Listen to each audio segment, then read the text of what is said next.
Ladies and gentlemen, it's time for our fifth bout of the evening. This is a semi-professional bout held in the featherweight division under 65.8 kilograms or 145 pounds. And our first fighter making his way to the cage and into the blue corner. Put your hands together for Richie, the Postman Edgeworth.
And his opponent making his way to the cage and into the red corner.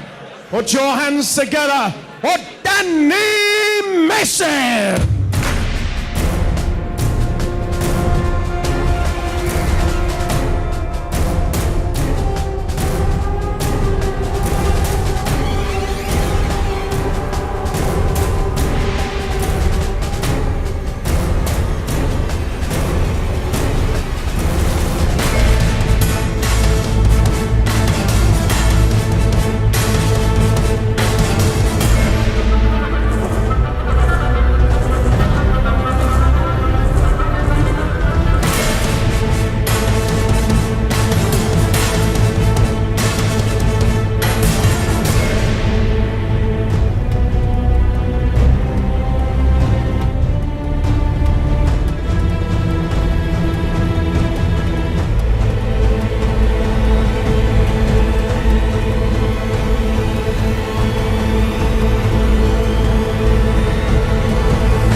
Ladies and gentlemen, your official introductions for this featherweight bout. First, a fighter standing to my left in the blue corner. This fighter is 23 years of age, stands at 5 feet 6 inches tall, and weighed in at 63.2 kilograms. He has a record of 4-5-0, hails from Dublin, and represents Team Rhino. He is Richie, the Postman Edgeworth. And across the cage in the red corner. This fighter is 22 years of age, stands 5 feet 6 inches tall, and weighed in at 64 kilograms.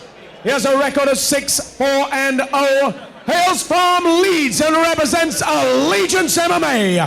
He is Danny Time Bomb Missin. This amateur bout is held over three 3-minute rounds.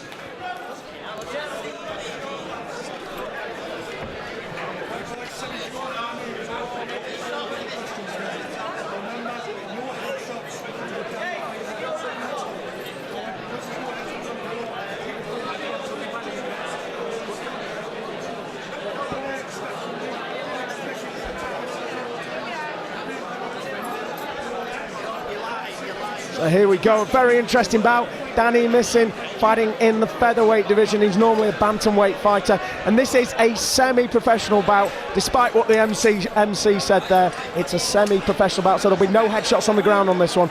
Richie Edgeworth, all the way from Ireland.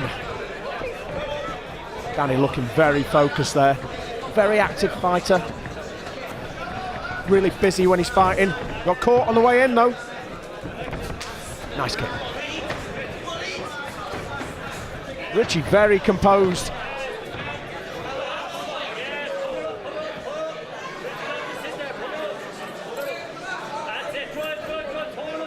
There we go, Richie working hard here, trying to get that takedown. It looks like he's been caught in a guillotine though. Danny Missin caught in that guillotine then. Now, Danny took this fight on fairly late notice, so his fitness may not be up to the level that he's normally used to fighting. His weight's a little bit higher. Will that slow him down as he gets into the later rounds? I think that both fighters are looking fairly Great shots composed. there from Richie.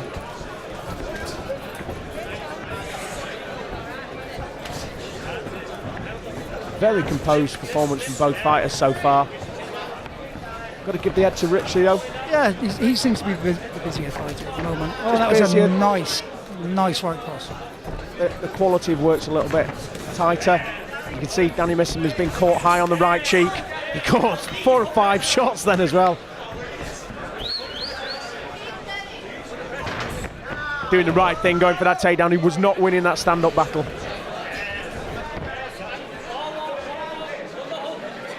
Indeed, Richie Edgeworth doing a good job here, dropping his weight down. Yeah, he's got a really good defence against the.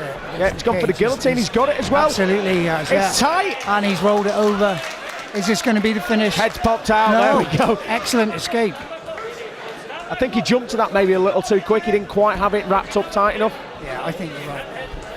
And of course, this is where semi-pro falls down. Without the headshots on the floor, I think it's very difficult. The referee's going to be looking for the quality and quantity of work coming through now, because there's nowhere. It's got to be submission. They've got to be looking for submission. Yep, I think when you're on top here, you've got to be improving your position. You've got to be moving. Yeah. You've got to be trying submissions, even if you're not getting them. You've got to be seen to be going for the finish. And you've got to be progressing the fight. Yeah. It's pointless in just sitting there. But you do see that a lot. You know, a lot of the sort of novice fighters don't really understand that they've got to be a lot more active on the ground. No. I mean that's right. And whereas when you've got the ground and pound in the amateurs on Budo 3, you still get an action on the floor. Yeah. This has gone from a very fast-paced fight to quite a slow.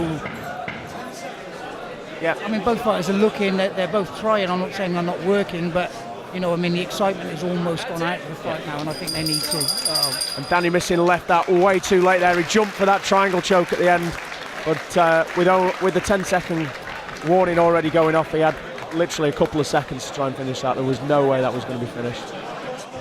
Quite a difficult one to judge there.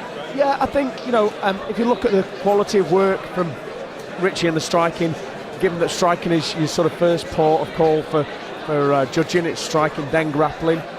Quite a lot of the fight was stood up. I'd air towards Richie winning that first round. Yeah, I would tend to agree with that. So interestingly, Danny Missin hasn't got his usual corner and team in here. He's one of Neil Hall's lads, but he has got a quality corner man in the shape of Declan Williams, a successful pro fighter himself. And this is, you know, you get to this point, the gap in between round here is where you suddenly realise that this is actually a team sport. Your corner gets that can really sort of boost you, control you, change your game plan as well. So, you know, sometimes when people think of this kind of sport as just two guys going at it at a cage, the depth of it is that, you know, it is a corner that can make the difference. It's a team sport. It really does. Your corner can see things that you can't. Yeah. He can, you know, you're just focusing on the fight. So here we go, round 2. Let's see what Danny Missin is going to bring slightly different. I don't think he's going to win the striking. He's gone straight into the grappling. I think that's the right thing. He needs to cover that shoot up with his shots, though. Richie still looks very, very composed as well. Out of the two fighters, he looks fresher. He looks more focused. Danny Missin's got a nice roundhouse kick. I'd like to see him use more of that.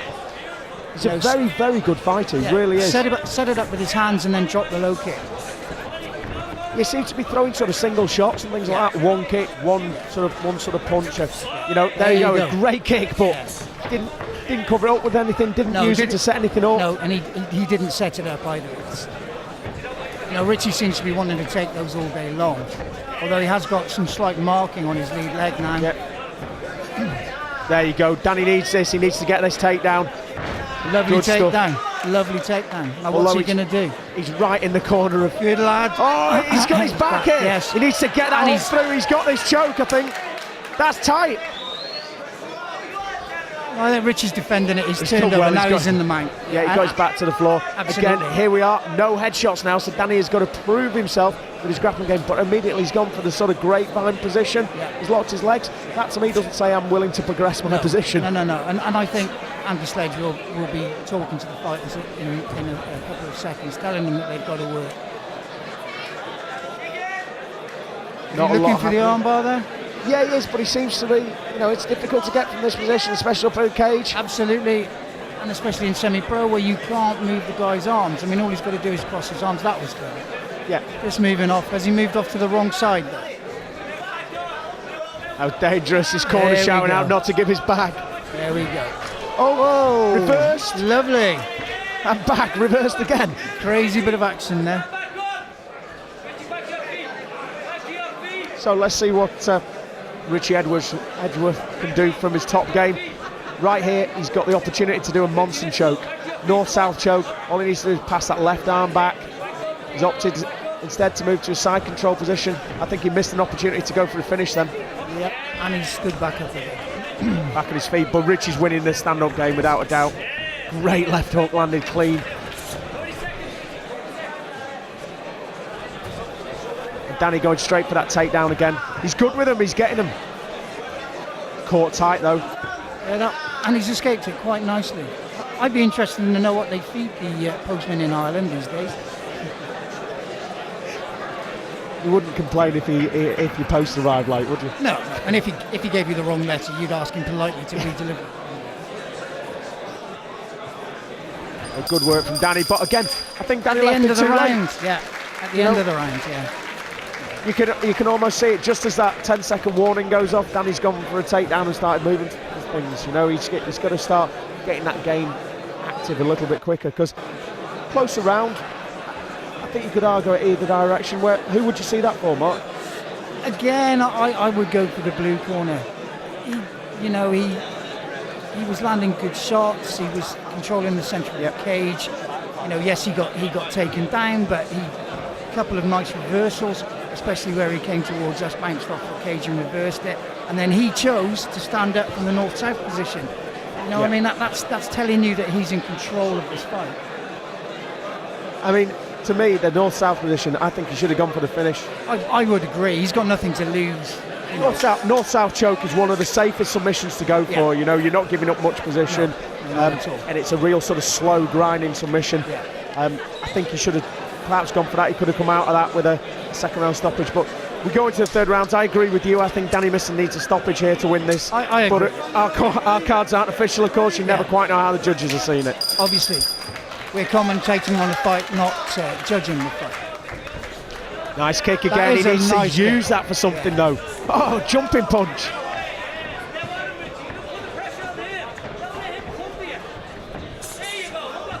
He's not winning the stand-up game, though. He needs to get this takedown. I think the problem is he's not really pushing the blue corner back at all. I mean, the Irishman is doing an excellent job on controlling the cage. You know, he's pushing Danny back every time. There it goes again. Danny gets to the cage. This is where he can get his takedowns from. It's worked for him in the first and the second round, and indeed it's worked for him in the third round. He's going to do a big jump, I think. Big slam! Yeah, lovely slam. Lovely slam. Richie Edwards' head bounced off the mat there. He may be a little dazed now. Now's the time that Danny needs to be really working the gigs to pass that guard and keep the offensive going. Absolutely. Open guard, he could pass that if he wants. Well, when I'm refereeing, I look at it this way. I mean, a closed guard is a passive guard. An open guard means that the guy on the bottom is trying to work. He's looking for a sweep, he's looking for the submission, he's looking to get it. Darce choke here. A great choke if he can finish it. He's lost his position to finish that choke, but it's still possible. He's had to give that up. Yeah, Good nice try. defence by the Irishman. back to the open guard scenario, I agree with you. I think when the guy underneath's got an open guard, that's an opportunity for both fighters to then start being more aggressive. Absolutely, absolutely. You know, you get the guy on the bottom just wants to hold you down, especially in semi-pro. Yep. You know, he's looking for the stand-up. So the clock is ticking away here for the time bomb. He's behind 2 rounds, according to Mark and I. What's he going to do here? Is he going to stand up, or is he going to try and work? I think he's got submissions. I know he's got submissions. He needs to be working them. The clock is ticking away. He's going to run out of time. He's got a triangle position. He's got the triangle. He's lost it, but he's gone for the omoplata. He's lost that as well. He's got a guillotine position. He's tight as well. Has he got it? He could lever this on. He needs to just keep the pressure on. He can't afford to put it on and take it off. It's the battle of the underhooks again. Yep. I'd just go for it with one arm and maybe turn it into, you know, sort of chin strap as well, because you can really lever those in. Absolutely. He's giving it up. That was perhaps Danny Missin's last chance to finish this fight. I think you're right, and I think that Richie probably knows this. I think he's just going to defend himself. He knows he's got 2 rounds in the bag. And we're going to hear the 10-second warning any second now. And there you go. It is. Oh. Some big shots, but you get nothing for that at this stage. Absolutely. You should be looking for the finish. And they're both just wailing away, really. And there you go. I think that will go to the judges' scorecards now. And I guess that we'll probably see a win for Richie Edgeworth. But let's see although what Danny Missin does seem to think that he's done a really good job there, and he thinks that he's won it by the look on his face. Ladies and gentlemen, in our 5th bout of the evening, after 3 hard-fought rounds, we go to the judges' scorecards. And they see this as a majority decision for your winner. In the red corner, Danny Missin! Put your hands together for a gallant opponent, Richie Edgeworth!